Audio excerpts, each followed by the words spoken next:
Hey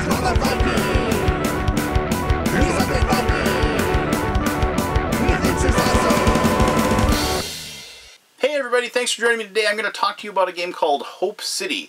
Hope City is a cooperative game for 3 to 6 people that each person is playing a major city role, and each person is trying to go to this Hope City and trying to save it from the corruption that is already like breeding within there. And the really cool thing about this game is that while you are like trying to save the city and trying to clean it up and do the right thing, each one of the players will slowly but surely turn evil and corrupt, or as the game says, they will break bad.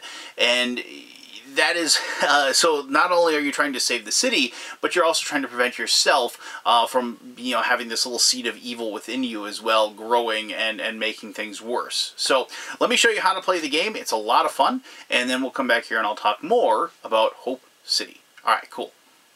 Alright, what you are looking at right now is obviously Hope City, and before I go into how to play the game, I'm just going to remind you that what I have in front of you is a prototype. I don't know exactly if this is going to be the final art or if this is going to look like the final product, but what I have here worked really well and the game's a lot of fun, so let me just show you how this goes. Alright, game is for 3 to 6 people. Before the game starts, each person is going to pick a role that they're going to have in taking care of Hope City. Somebody has to be the mayor, but other than that, everybody can just pick as far as entrepreneur, coach, engineer, ranger, and so on and so forth. You might notice that there is some color coding going on. You notice all these different colors, like the yellow and so on and so forth. Up, down, or actually, yeah, this is actually more orange than yellow. But, how these different colors, and you'll notice that the cards are about the same colors, and you'll notice the cubes are the same colors and things like that. That's on purpose, because of the fact that you will be attempting certain actions that will coincide with those colors and the colors of the cards. You also notice that the doctor does not have a color that matches up with them. They're kind of like a wild card, if you will, but more on that in a little bit. So anyway, so each person takes a different role, like the mayor here, and they have a little power. You begin with 3 talent cubes. These are gray. After you've used up the talent cubes to use your powers, you can then use other cubes that you'll collect that are the same color as your role. So the mayor would have to use orange cubes, entrepreneur green, and so forth. The doctor could use any color cube because they're kind of, as I said, a little wild. Whatever. Anyway, so as you can see that there is the power. So if the mayor spends a talent cube, you can attempt a failed card. You're going to have these objectives that you get on those cards that are up there. And I'll show those to you in just a little bit. And then if you fail them, you can attempt it. Because when you fail the cards, or when you succeed at cards, you're either going to put them on this side. This is for success, as you can see. And when you fail, they're over here. And if the cards are over here on the fail side, that's bad. Basically, the big thing about this game is, and I'm jumping ahead a little bit here, but that's okay. To win the game, you'll see that there are these 5 locations on the board. And what you need to do is you need to, as the players, if you ever can build 5 city sites, these are these nice little sites, and you can build them on all 5 of those locations, you'll win the game. On the other side, if they get an urban blight on all 5 of those locations, you lose. The game also only lasts 7 years. If after the 7th year, you have to have at least 3 of these city sites in those locations, and more of the people, like you see these little meeples here, those are punks. Those are like bad guys on them that are running the show or whatever in your city. You need to have more good guys than you have punks on the board. So if you have, after 7 years, if you have 3 sites and like you have 3 players that are good and you have two punks out there, you'd win the game after 7 years. Now you notice they said 3 players that are good. Well, that kind of dovetails here a little bit. So here we have the mayor. You notice there's this bribe. So for +1 corruption, you can open the future track by 1. And I'll explain the future track here very shortly. That's a good thing, opening the future track. However, you'll notice that there's these 2 spots up here. These are for corruption cubes. You can get corruption cubes in lots of different ways, but the big thing is that if you get these 2 corruption cubes, you have to immediately flip your character over, and now the mayor becomes the mobster. And so you have to take those corruption cubes and you place them in the citizen wage bag, and I'll show that to you in just a few moments here as well.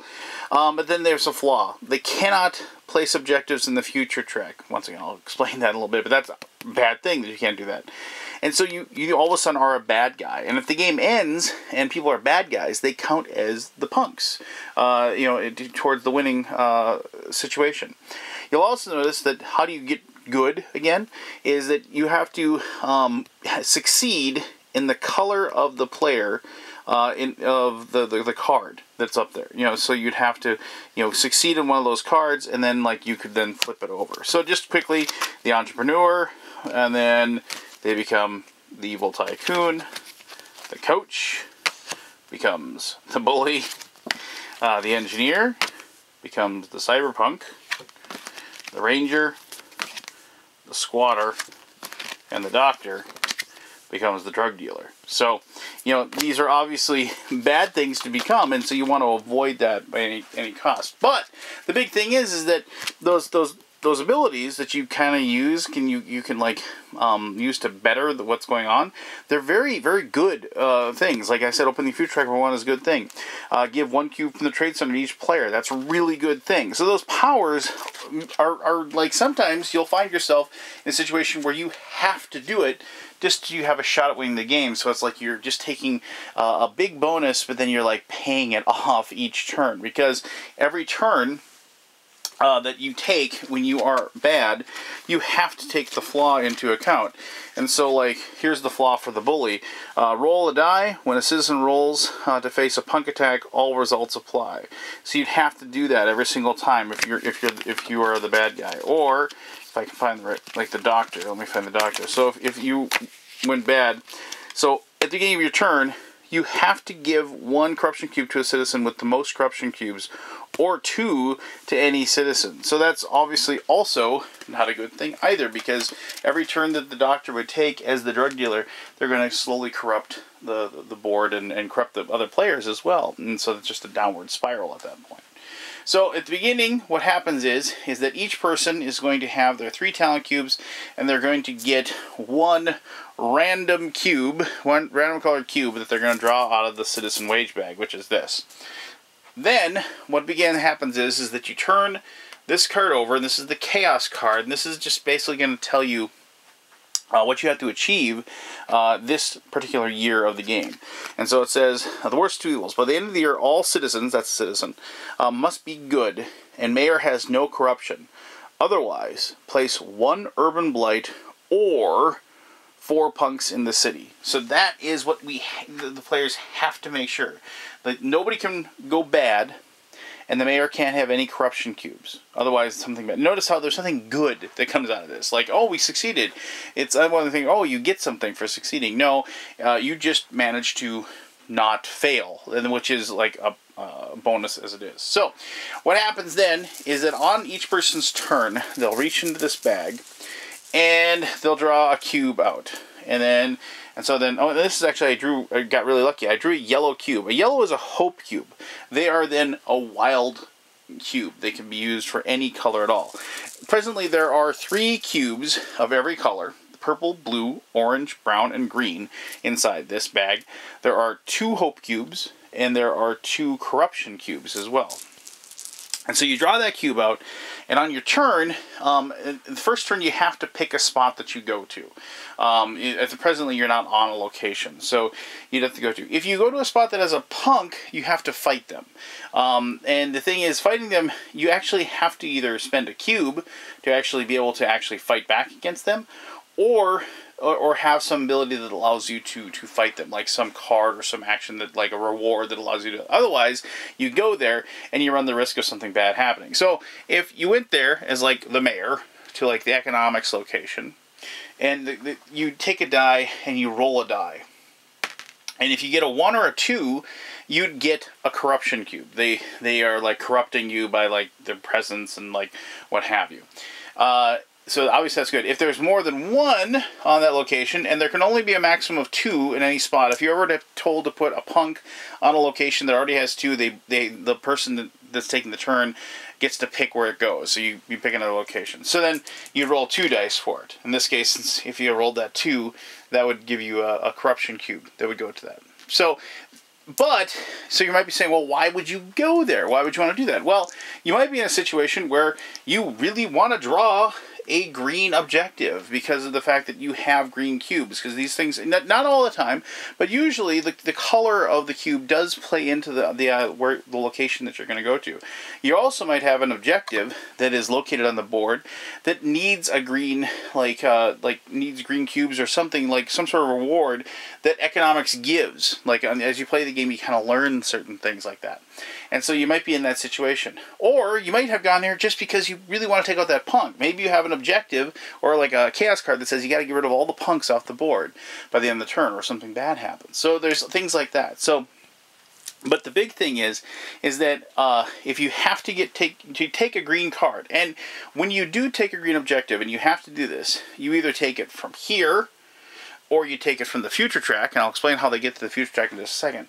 Or if you have the ability to take a failed card, like you remember the mayor has the ability to take a failed card, they could then take one from there and they could attempt that failed card that was over in this location. So if that was the action, we went there and there's no other cards available, you would then take the top card from the objectives, like so, and then you would take a look. So go green.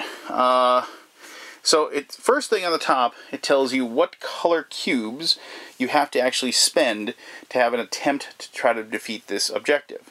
And then this one says it's green and brown. So I'd have to have a green and a brown cube to even have a shot of then it says go green. Success if no punks on environment and no cards in the waste pile. So here's the waste pile. There's no cards. And then no punks in environment. Well, there are no punks in environment. So if we could spend the right cubes like that, then you get the bonus. So upgrade business expansion, and that's this thing down here, and I'll explain that in just a second. If you don't, then you downgrade the business expansion. Now, if you don't have the cubes to even attempt it, or if there's punks on the environment and there's just no shot, you have no ability to do it, you're just like, okay, well, why would I do this? Because then, we're just going to fail it. You can take the card and you can put it on the future expansion. Now, you can only go as far as this card is. So we only have space for 2 of those cards at the present time. That's why expanding this future is helpful. Because then you can place other cards down here and put them in reserve. You'll hold on to them until at some point where you then have the ability to attempt them. Notice you'd still have to go to the right color to attempt it. So you'd have to go to the green spot to pick up that one that's over there. But you do have that option. You can kind of pre-plan. So this is something where you take it and you say, wow, geez, I don't have the right cubes. I can't do it. But I'm going to put it here because Bob, you're playing the coach. I see you have the right cubes for this. On your turn, you can take that and you can do it. And he's like, okay, that's our plan then. We're going to do that. Now, I mentioned the business expansion. The big thing about this is that this is a cooperative game, and you can plan cooperatively, but you actually have to start investing in getting this track up in order to really cooperate. Because you have to be on the same spot as somebody else to be able to help by offering, it's like, let's spend our cubes together to succeed at things. And later on, when you get some major objectives, and I'll show you one in just a second, you're going to need it because they take a lot of cubes to succeed. In this case, right now, only one player can help another player right now. So 2 people in the same spot could work together. If we go to here, then we have 2 people plus the person that's there, 3 people, and then finally all the way up there. Obviously, the more people in the spot, then you'd have a better chance at winning. Now, it's one of those things where if you don't do this, you're going to lose. Because later on, as these places fill with punks, and these things have urban blights and things like that, and if you ever, you are going to have people in the same spot working together to pull that off. Now, a couple other things real quick.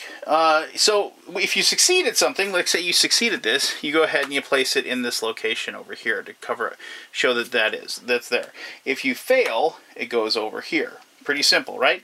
If you ever have a set, one of each, you can take those 5, turn them in, and you can then claim a city site and put it in any of the locations. If there's an urban blight on another, if once all of them have been filled, and there's an urban blight there, then you could flip the urban blight over to the city site. Now, as you probably have guessed, if you have a set over here, you must turn it in and place an urban blight in those locations. And the urban blight automatically comes with punks that are placed on the board as well.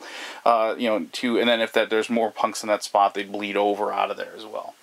So then, each person takes their turn and does their thing, and then after all is said and done, the only thing you have to make sure of is that you are going to, for every punk that is still on the board, you're going to take corruption cubes equal to the number of punks, and then you're going to add them to the city wage bag that you have here.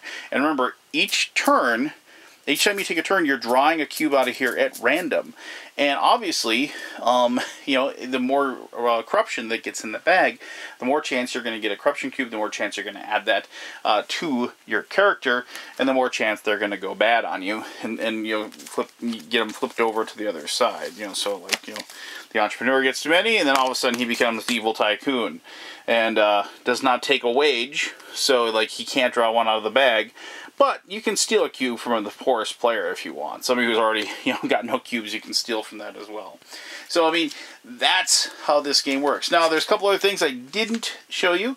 There are these hope cards, and the hope cards are when you get them, they have really, really good abilities. So, Courage Conquerors perform resistance rolls on all. So you play this on your turn, and the resistance is what allows you to try to take out these punks.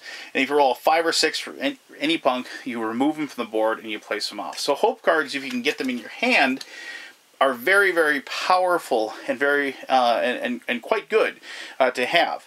When you get hope cards, they are secret. You can't share them with other players. It's one of those things. It's not that. It's part of the planning, but it's something you keep to yourself, and so then reveal it when the time comes. Now, the other thing I didn't show you is these major objectives. The reason why these aren't in there is because the major objectives, you'll be instructed to pick these, and the major objectives are pretty major because they require one of each cube, and attempt one future or fail objective, ignore its cost but pay 1 cube. So you have to attempt one of these over the fail, or one of these that's in the future track, and then if you succeed, you get to construct a city site. And all of the rewards for major objectives are to construct city sites, or if you fail them, placing an urban blight. And so, those are the ones that you're going to have to work together, because it's going to be a pretty rare thing for one person to have 5 cubes, all of each different color, to pull that off. So there you go. That is Hope City. It is one of those quintessentially fun co-op games because of the fact that you start off, just a little bit difficult, a little bit tough, but as the game progresses and then as the years go on, the bag gets more and more full of corruption, and the other players are switching over to the bad side, and you start losing focus of what you have to do to succeed. Creating the city sites. Because you're so worried about getting people from not being evil, and so it's it's one of those things where you have to weigh the objective of actually winning the game with also maintaining each and every player to so you actually are able to do the right things or the good things before things go bad. So it's one of those slow but inexorable roller skates going down a hill towards a gravel road type of situation, where you never seem to be able to plan for the bad things that are coming. And there's lots of really fun choices to make too. It's just you have to put things into the future track because you don't want to fail the objectives. But you will take objectives and then you will sit there and you'll say, I'm just going to take this one off the future track and I'm going to fail it. because I don't know what I'm going to be drawing, but it, you know, that failure right there isn't that bad. So as far as fails go, we're going to go ahead and take that one, because, you know, and that's like really tough decisions that you have to make when you play the game. And I like co-ops that make me miserable, you know, so to speak. I mean, just really stick it to me and make me really work for that victory. So, but I'll talk more about that in my conclusion. Alright, thanks for watching the gameplay portion of the video, if you did. So, if you've played co-ops, you've probably experienced some of the mechanisms that are going on with Hope City. I mean, the whole process of corruption, and how, like, you're just kind of like, it's a race against time. It's like you're trying to, like, you know, keep the dam from bursting and, like, plugging the holes as the game goes. And the thing I really like about this one is that it allows, as I said during the gameplay, it allows for kind of like a planning aspect. It allows and a best of evils, if you will. And a lot of games that like are co-op, like present you with just like two bad choices, you know, whatever. But this one like allows you, you know, some sort of like putting things aside just for a little bit. And there's so many things about the game that are really, really important. It makes it really, really tough to decide on what you need to you know, take care of first, or what you need to maintain. What's your priority? In my real job, my boss has a saying. She says, "What's your priority? And by the way, everything you're doing is priority one."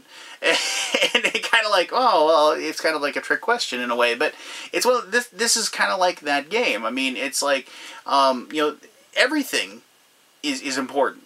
You can't just give up on the future track and hope to win. You have to maintain that. You have to keep that up. You can't give up on the punks. You have to take care of them. You can't let them corrupt the city. You can't let the other players or yourself get corrupted and turn bad. You can't allow blighted spots on the city. You can't allow the business expansion that allows the mechanism that allows players to work together. I mean, like, to really cooperate in a cooperative game, you know, to actually, you know, beat the game. You know, so it's one of those things where it's like every single turn presents itself a new challenge and a new process, and you will have yourself making, as I said, those difficult decisions. Okay, this turn we're just going to have to let the doctor be the drug dealer. I mean, we can't prevent that from happening. We can't stop that. We're going to stem the tide, because, or you know what, this turn we're just going to let the entrepreneur, you know, be the tycoon, or, you know, and so on and so forth. I mean, you just have to make that decision. Or you have to say, you know what, we're just gonna have to, you know, pick, you know, as I showed, like, we're gonna have to pick this one off of the future expansion, and we're going to just fail it, and just on purpose, just so we can open up that spot, because right now we're grabbing too much stuff that is really bad, and we have to have a spot open to put like a major objective down there until we can like actually have the resources in order to defeat it, and stuff like that. And that's when the games of cooperative games for me really become fun. It's like everybody's engaged at the table, you're discussing things, you're trying to figure out, you know, what is the best course of action in any given turn, and that's where things shine. Now, if you've watched my videos before with cooperative games, I have some very, very simple rules that must happen. The game must, if I'm going to like a cooperative game, it has to follow these things. It has to kick my ass the first time I play it. I mean, like, seriously, like, I have to go into it, because I know nothing about the game. I'm not going to go ahead and read the cards or anything like that. I'm just going to open it up, I'm going to start playing, and I want to just get overwhelmed. I want me to say when I get done is like, there was no chance that I had no chance to win that game. And this game did that. It totally kicked our butts the first time we played it. It has to tell me that, like, no one person is controlling the shots. No one person is directing the game. Now, I mean, admittedly, that is not necessarily any game's fault. That can be a game group fault as well. But certain games lend themselves to that. I'm looking at you, Pandemic. That lend themselves to that aspect. And you know, in this game, has those different player roles. It has those different things. And plus, when you corrupt it and things like that, it prompts that, you know, kind of like that disagreement between players, where you're like, I don't know if that's what we should be doing this turn. That kind of thing. And, you know, and that is a welcome aspect, and then it changes that dynamic a bit. And so now one person's just going to say, you go here, you do that, you grab that card, okay, go. That isn't a game. That's one person just playing solo, but having 3 other people at the table to do it.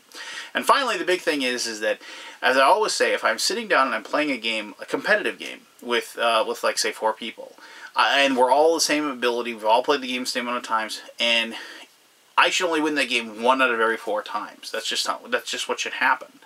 And I feel the same way about a co-op game. It should be so difficult that even if I played the game several times, I should only beat the game about 1 out of every 4 times I played. Well, I played this game 4 times, and I've won once. So I can't say enough how much I really enjoy this one. I love the theme. I love the idea of the urban renewal type thing. I like city planning. I like that aspect. And I really, like I said, the interaction between the players, the difficulty of the game, and just this is one of those games where when you succeed, and when we won the game, we were high-fiving each other because we couldn't believe we finally beat it. So it prompted a very, very guttural enjoyment out of it. And plus, even if the game is kicking our butts and we were losing, it was funny and we had a good time. It was like, oh, jeez, like throw another 17 corruption cubes into the bag, and so we had a lot of fun with it as well. So check out Hope City. If you like cooperative games, I think you're gonna absolutely love this one. If you're looking for a game that satisfies a larger group of number of people, like you can play up to 6, which is awesome, I'd really suggest that you go ahead and check this one out, because I think you're going to enjoy it a lot. Alright, so there you go. If you have any questions about Hope City, please ask me. I'll be happy to answer those to the best of my ability. As always, I really appreciate you taking the time to watch this video. And until next time, I am the Undead Viking, and I'm telling you to have yourself one heck of an awesome day. Alright.